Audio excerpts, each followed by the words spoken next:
Digital news cycles and market tickers tell a consistent story.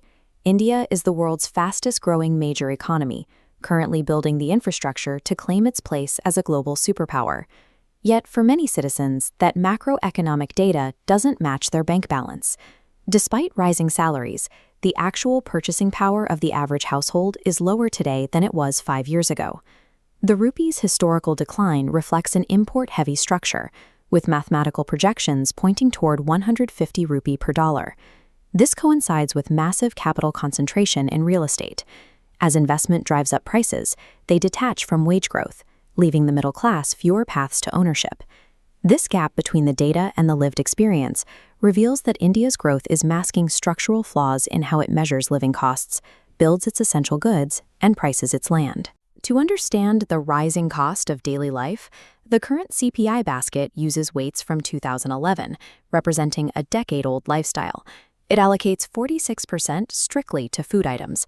This means, in official calculations, the fluctuating price of basic vegetables holds more mathematical weight than a child's school fees.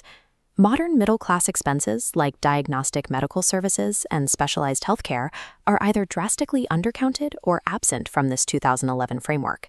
Managing the price of staples like onions is a political necessity for a lower-income demographic of 800 million people. But this narrow focus overlooks the actual cost of living for the working professional.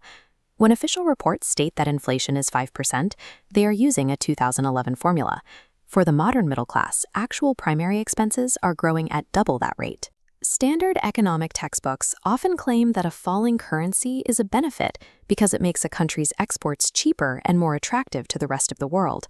But that advantage disappears when a country relies on imports for its foundational needs. India's structure requires a continuous outflow of US dollars just to keep the domestic economy running. Gold is a primary driver of this dollar drain.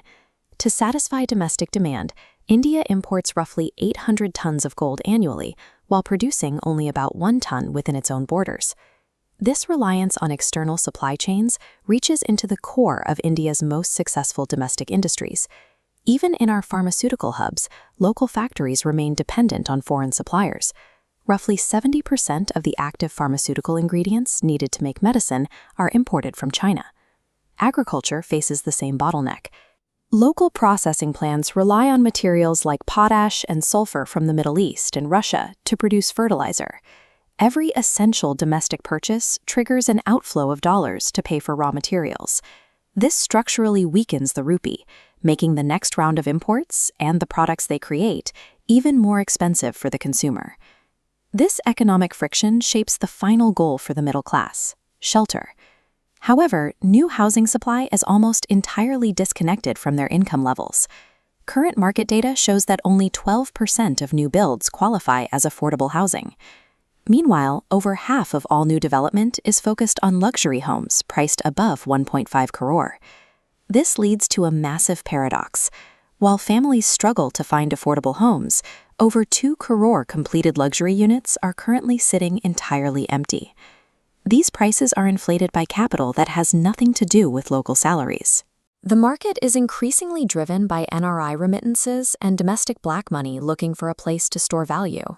Real estate has transformed into a wealth hoarding vehicle for the ultra-rich, pricing the middle class out of the very cities they are helping to build.